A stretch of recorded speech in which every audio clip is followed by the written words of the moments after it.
Good morning. You're listening to WIFO FM Jesup, Big Dog Country Radio 105.5 FM. It is now time for the world famous Butch and Bob Show here on WIFO, and it's brought to you by Van's Barbecue, First Southern Bank, Murphy Builder Supply, Oak Quinn and Associates, and Connection Coffee and Creamery.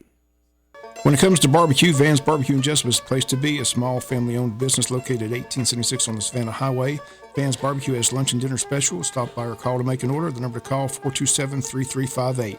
Van's Barbecue's new manager is Sarah Van. Van's Barbecue offers potato salad, coleslaw, baked beans, and don't forget their delicious mac and cheese. Also, check out their shrimp plates, the best in town. Yes, when it comes to barbecue, head to Van's Barbecue, locally owned and operated. Stop by and tell them the Big Dog sent you. Once again, the number to order, 427-3358. Since 1946, Murphy's Builder Supply has been serving the folks of Jesup, Wayne, and surrounding counties with quality products and knowledgeable service. Matter of fact, they feel they sell service first to make sure you get exactly what you need for your home improvement projects. And with each employee at Murphy's being there for 10 years or more, you know you're talking with someone with the experience to help you with building supplies, tools, paint, and all the things you need from a full-service hardware store. The best choice in home improvement is Murphy's Builder Supply, 156 Northeast Broad Street, Jesup. Do you know why most people don't invest outside work or at all? Because they don't know where to start and they don't know who to talk with. If this is you, give me a call. Hi, this is Sean O'Quinn. I can help set up a plan no matter where you are in life to get you on a suitable path to a sound financial future. Give me a call, Sean O'Quinn, at 912-385-1000 or stop by the office at 212 South 1st Street right here in Jesup. That number again is 912-385-1000. Nothing brings people together quite like a great cup of coffee. At the Connection Coffee and Creamery, you will find a place where conversations begin and friendship never ends. Whether you're looking for a space to connect or a caffeine pick-me-up on your way to work, we've got just what you're looking for.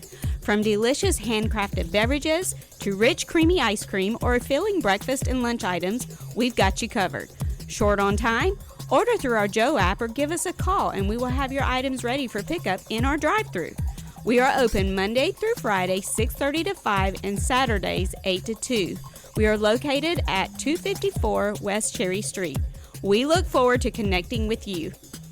Hi, I'm Mandy Yeomans. And I'm Raymond Brown with First Southern Bank. As your locally owned community bank, we're here to help our community grow.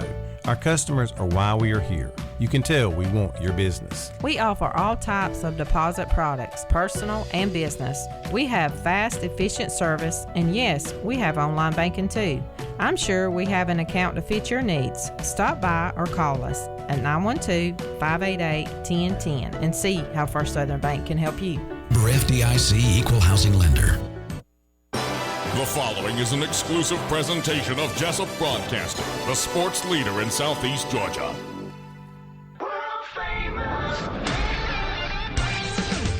The world famous Butch and Bob Show. World famous Butch and Bob Show right here on WIFO 105.5 FM in Jesup, Big Dog Country Radio. Bob, how's it going? Going good. Going good. Yep. Georgia wins. Wayne County wins. Good weekend. Yeah, but we running just a hair behind this morning, so let's go ahead and get started with our. We got a guest in this morning. Who do we have, Bob? What's going on? Like I said, we continue to talk to the candidates running for city commissioner and mayor. So we got all four races are contested. One of the races is District 4. Two new candidates, as the incumbent Stanley Todd has decided not to run for re-election. So two candidates, Jonathan McCullough, we had him in last week. We've got Margaret Rawls today, and Mr. Rawls, we appreciate you coming in. First of all, tell us a little bit about yourself and why you decided to run for this position. Good morning. Thank you for having me. My name is Margaret Rawls, the wife of Noah Rawls. I'm a native of Wayne County. I've been here all my life. I graduated from Wayne County High School. I am a business owner in the city, downtown. Across from the courthouse is called Jesse's Hair Salon and Accessories. And I've been in the beauty industry for over 35 years. And now, along with that, I want to enter into this for city commissioner for District 4, to express my heart for the people and for my city, which I love, and I'm active in the city and multiple different areas in the city, as well as other areas. The Rawls name, there's a school named Martha Rawls. Yes. Any relation there? Yes, that's that. Martha Rawls and my husband was first cousins. I got you. Yes. So you say you own a business here in Jesup. Mm-hmm. What made you decide to run for city commissioner, though? What made me decide for running for city commissioner? Okay, everyone knows that in the hair salon, there's talk. And so it has been so many people that has been coming in with so many concerns about our city and about the things that they would like to have changed and made different. And my thoughts symbolize the same thoughts that they were having, and they were steady going on about the different things that was going on in the city. And me and my husband was sitting down talking, and he's a big political man as well. And I was telling him, I said, well, why don't you run? And he was like, no, you do it. He said, because it's on your heart. And that's what we were sitting and we were talking about. So I was like, And so I have an aunt that worked for the school system for over 30 years, Linda Lockley Kelly. And I went to talk to her. Well, I talked to her on the phone first about it, and she was like, I think that will be something good. She said, because we can constantly talk about situations and circumstances, but if we don't make a stand and do something different, then we'll never be heard. So with that sentiment, I just thought that, hey, I'll give it a try. Can you give us an example of some things you're talking about, though? Oh, some things that I'm talking about? Right. As far as the people, the homeless people, we need, I've been here 55 years living, and I've lived in Wayne County, and I see more homeless people now more than ever, and that just does something. And I'll stop and I'll give them money or whatnot, but I want to be able to do something else other than just that, to give a donation or buy them something to eat or give them a coat if it's cold or whatnot, or a pair of shoes, but to see what their situation actually is, to see where I can help to make a difference. Because a lot of people is not just homeless by stance, they're having different areas in their life that just circumstances that came about, and they just need a helping hand. And other things are like in the areas, like I live on Pine Bloom, and we have a little park in that area, and it looks horrible. And I've been there at 202 Pine Bloom Drive for 17 years, and all of this time that I've been there, it's only been one time that the park has been upgraded. So I want to extend my information, my knowledge, my whatever I can do to help them, my city, to upgrade. We're upgrading downtown area, but it's a lot of little areas that have in the city that needs upgrading as well. And that was one of the things, and that was two of the things that I thought that would be at an advantage to get done. And the road situation, I did not like it at all. Our situation in Pine Bloom, the way that things was done as far as the ditches, and we were having a time. Things of that nature could have been done differently and in a better manner, I think. That's my opinion. That's my personal opinion. And I think that if we can, as a corporate group, can really come together without a lot of fussing and arguing and just get to an understanding of getting different things done, except for one set area.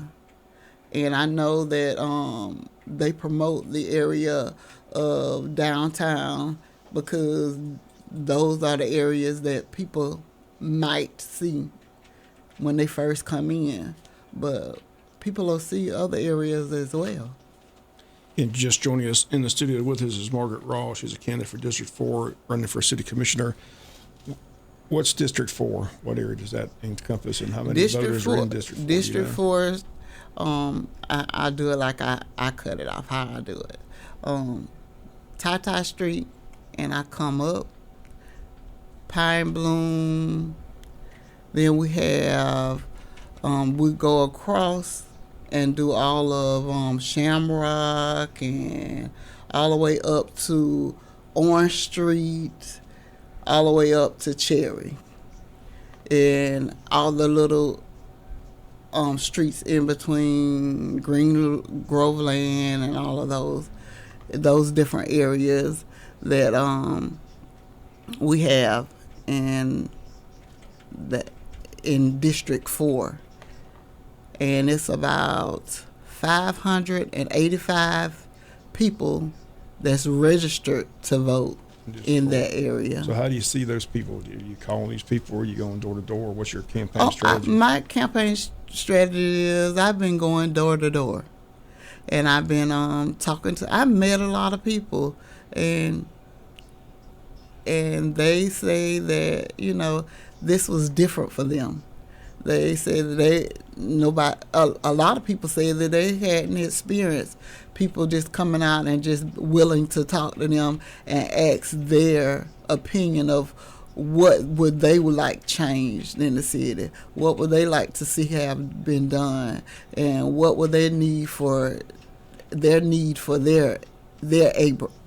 area, their neighborhood, and what the things that they don't like and do like. Have you been following city politics though? I haven't seen you at the meeting or anything. I have before COVID, but I watch it on the on Facebook. And so, what's your thoughts? What's taking place? What do you like? What do you don't like? Well, really, to be honest, I feel like sometimes too many people have their own personal agendas, and it's a lot of, to me, it seems to be a lot of bickering, where if you don't do it my way, it won't be done, instead of a corporate decision where everybody comes together and really discuss each situation and do it for the betterment of the city, and most of all the betterment of our children, because when it's all said and done, our children are our future, and if we don't deposit into them the different things, because I remember when I was in school, we had different programs where we would come out, we would get to work or be mentored in different situations, and that led to jobs for some people, because everybody is not college material.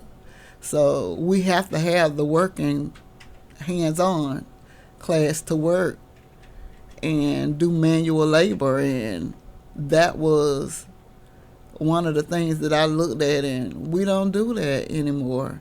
We don't pursue those things as much as we did back then. And I know technology has a big spill on why a lot of things have changed, but some things that worked I think we need to pick them back up, like the programs in school, which they have one still set up where some children check out and go to work, but it's only at your 11th and 12th grade year.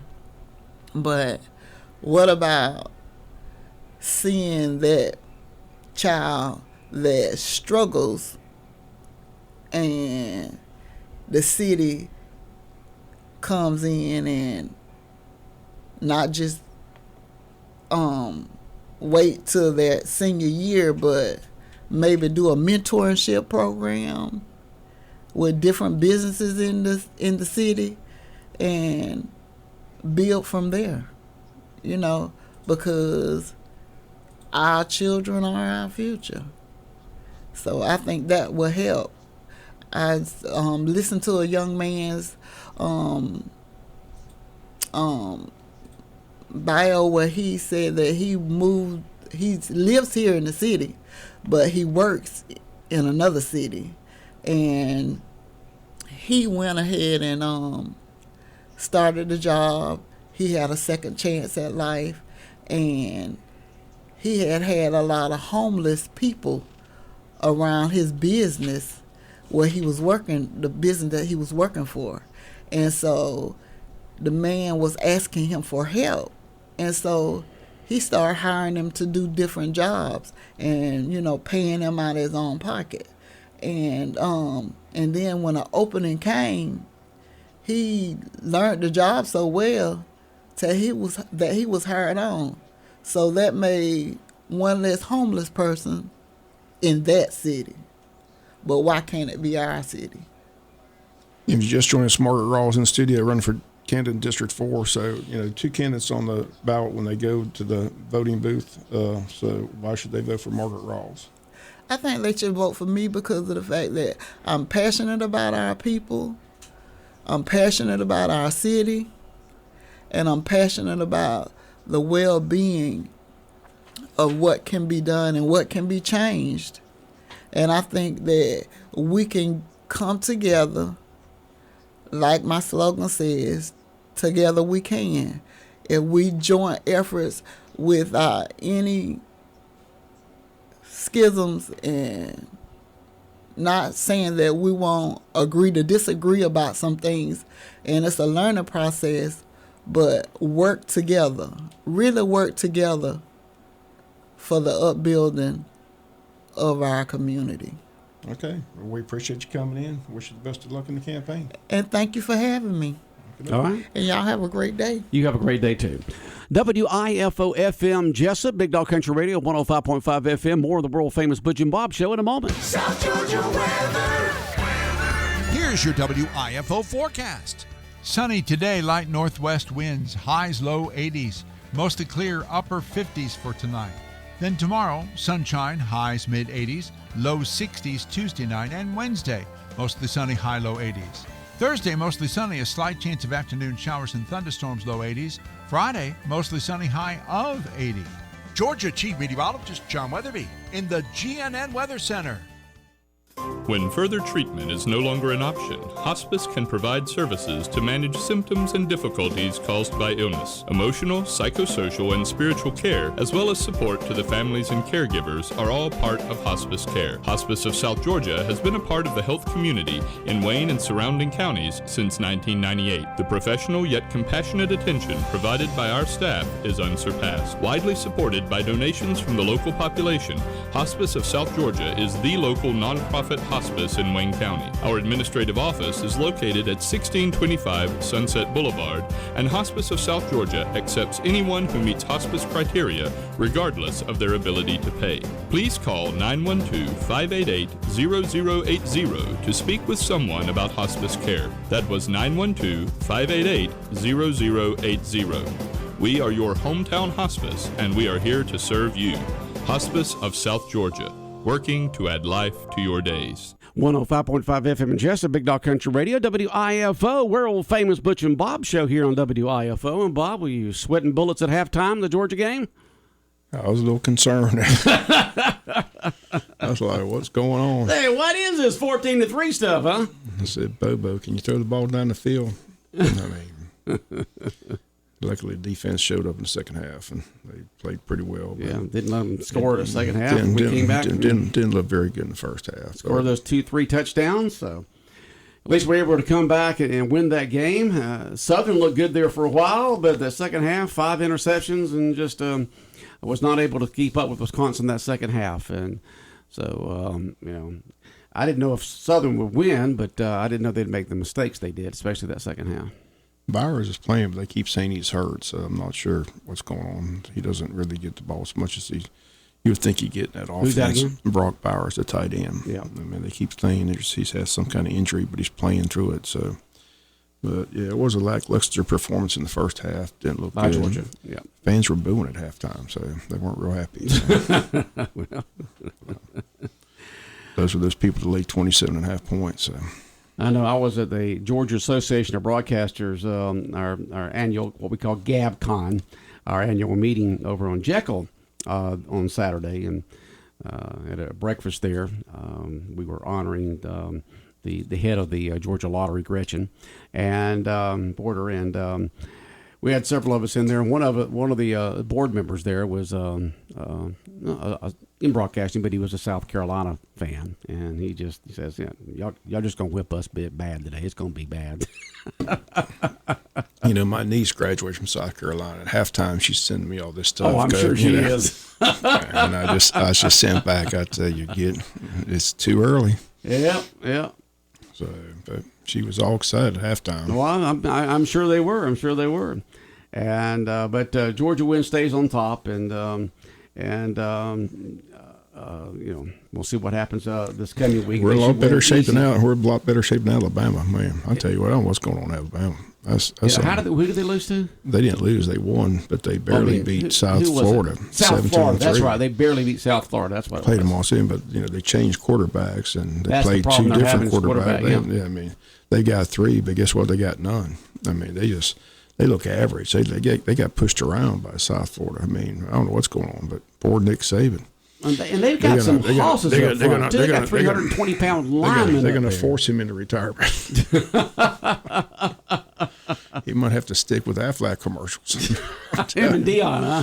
Man, what a game between Colorado and Colorado State, man. Overtime. That was entertaining, that's for sure. Jaws a-flapping, yeah. It might have been the best game of the weekend. That was fun to watch. Went to overtime, but I said Alabama fans got to be shaking their head. They got all kinds of talent up there, but I don't know what's going on. They have talent all over the place. They're not meshing together. And the concern was the quarterback, coming into the season for Alabamans. We all know when you get the top elite levels of college football and all of pro football, you got to have that hoss back there as quarterback.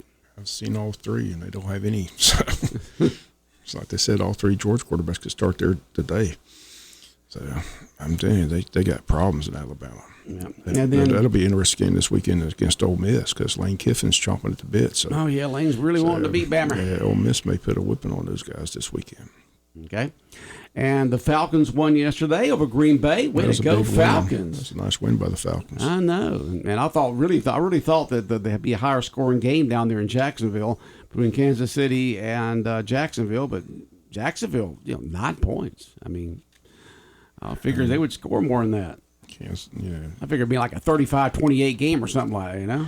You knew Kansas City wasn't starting off 0-2. Not all that talent. Patrick Mahomes, they got Kelsey back, so plus they got their defensive guy back. So, but I really thought we'd score more than 9 points. That's where I didn't know if they would win or not. I knew they had a good chance of being close, but I didn't know they'd score just 9. That defense of Kansas City really put it on Jacksonville, but they're 1-1, so we move on to the next week. Patriots won. Tom Brady will come out of retirement, help them win the game because they haven't been winning since he's left. I know. Belichick, what genius, huh? Brady leaves and he just looks average. Yeah. You got to have a quarterback. They don't have one. So. No. And poor old Jets. We did win last week, but this week with Rodgers out, they got defeated yesterday.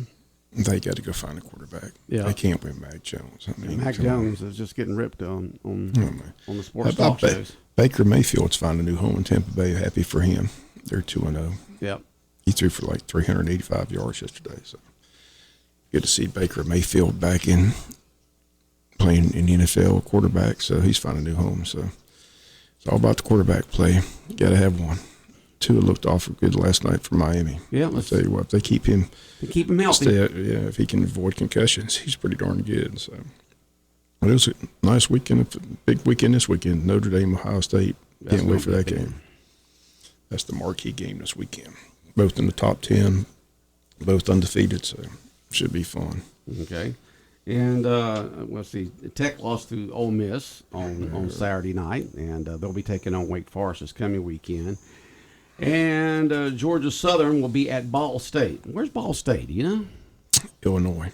Illinois. They played Kentucky game 1. They played Georgia game 2, so they're playing a lot of teams. So Ball State, Illinois. State. And then the next time Southern's back at home will be on the 30th of September, taking on Coastal Carolina. It'll be a conference game there for them.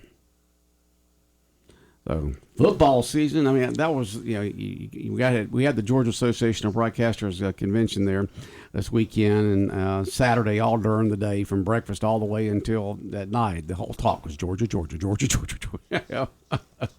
Everybody wanted to make sure they could watch the game, listen to the game, get updates on the game, and things of that sort, because we were pretty busy. But we had a good time. Congressman Buddy Carter was there, and he complimented to several broadcasters, including to everyone there at the awards luncheon, about the Butch and Bob show. Even had a video on it. And so we appreciate all the love we were receiving this weekend at the GAB conference from Congressman Buddy Carter, as we honored him for his help and service to the broadcasting industry. Nice win Friday in Statesboro. Nice bounce back win for the Jackets. Jackets did good. Another situation there. We had a great second half and come back and win over Statesboro. And then it's homecoming this Friday, right? Yep. Hopefully we'll get all the details from the school on the parade and all that good stuff. So, but homecoming games this Friday night at JC Stadium, so Jenkins High School. Yellow Jackets. Yeah, big victory for them. And congratulations to the coaches and players. Yeah. Anything else going on, Bob, on your mind this morning before you head on out? Steelers tonight. Need a win. All right, Bob. All right, the world-famous Butch and Bob Show here on WIFO 105.5 FM in Jesup, brought to you by Van's Barbecue, First Southern Bank, Murphy Builder Supply, O'Quinn & Associates, and Connection Coffee and Creamery.